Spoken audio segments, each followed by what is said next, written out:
The topic that I want to talk about today is veganism.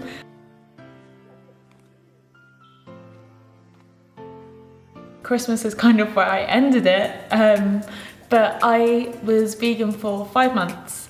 And the decision that I was gonna become vegan was from watching a lot of documentaries that were very informative, as well as doing a bit of research and kind of feeling like I didn't need meat in my diet.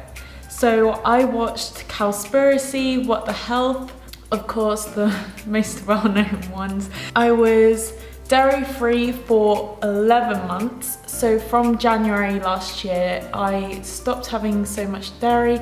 I've had a problem with dairy before, that it used to cause eczema on my arms.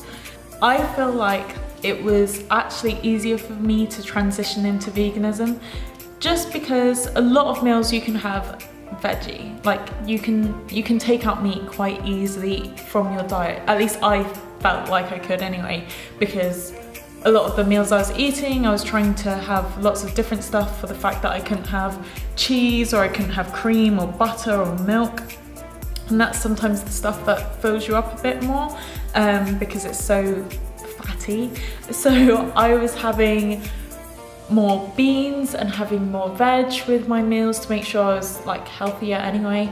And that meant that when I did cut out meat, it wasn't that big a deal. Something that I definitely learned is the gradual process is a lot more successful than just one day waking up and being like, that's it, everything gone. You can change dairy products. There's vegan cheese, some of it's nice, some of it wouldn't touch. But milk, you can change almond milk, soya milk, coconut milk, cashew milk. There's literally so many options for milk that I still have almond and cashew milk and coconut milk and soya milk actually as well, so all of them. I still have those now while I'm not vegan, and I just prefer the taste of them than normal milk. When I look at normal milk now, it kind of puts me off.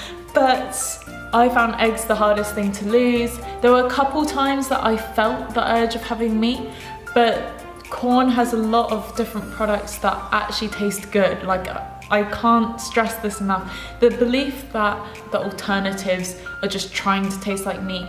Some of them, yes, but if you go in thinking, I'm trying this, it's a fresh start, instead of thinking, let me recreate a meat dish.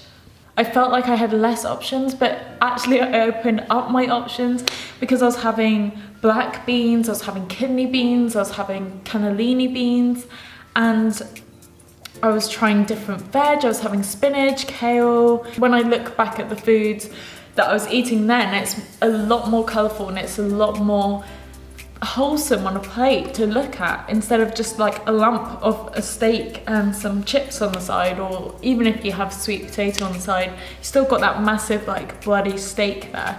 I just really appreciated the food that I was eating because it tasted good and it was healthy and my body was thanking me for it. Now, a disclaimer, I'm not trying to say that the only way to eat healthily is to cut all of this out. I'm just sharing my opinion, so I don't want any backlash of, oh, she's only said that having meat is unhealthy. That's not at all what I'm saying, considering I'm eating meat now. The reason why I stopped being vegan is I wasn't controlling my nutrition well enough. So I would come home from uni and I would just want to eat. And instead of working out what I was going to eat and making sure I was having all my nutrition, I got in the habit of having vegan ready meals, which are delicious, but not always the healthiest things still to have. And I ended up just whatever was quickest. So if I fancied something, you know, Cajun black beans, and I'd fry them up and then I'd have some sweet potato. And then I couldn't be bothered to wait for the veg. I don't know, there was always something that I was missing in my meals. So I was just doing something quick and thinking, yeah, that's fine, it's gonna fill me up.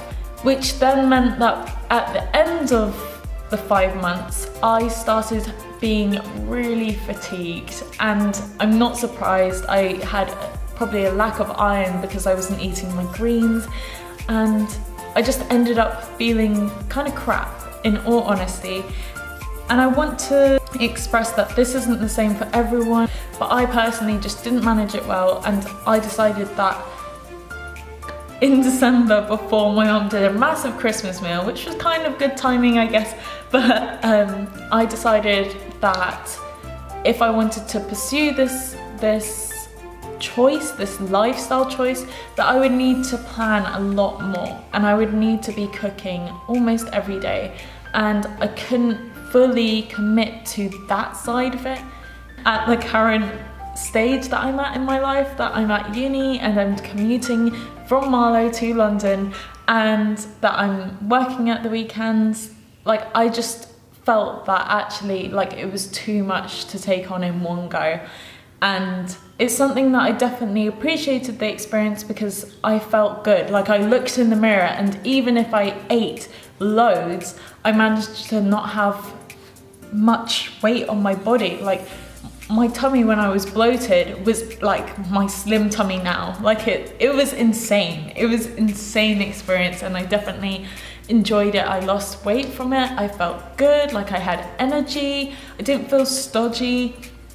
But if anything, I would recommend trying it, not for 5 months, because that's quite a big commitment, but trying it even for, I would say, a month. A month is a good experience to almost just cleanse your body and realize what is having what effect. So I learned that dairy alone was taking out a lot of what I felt. I didn't feel groggy, I didn't feel fatigued and tired all the time. Obviously, everyone's body is different, and what you have in your diet is very different to other people. And sometimes you need to try these different diets and to adapt to your own everyday diet, because what you eat is your diet. Yeah, rant over.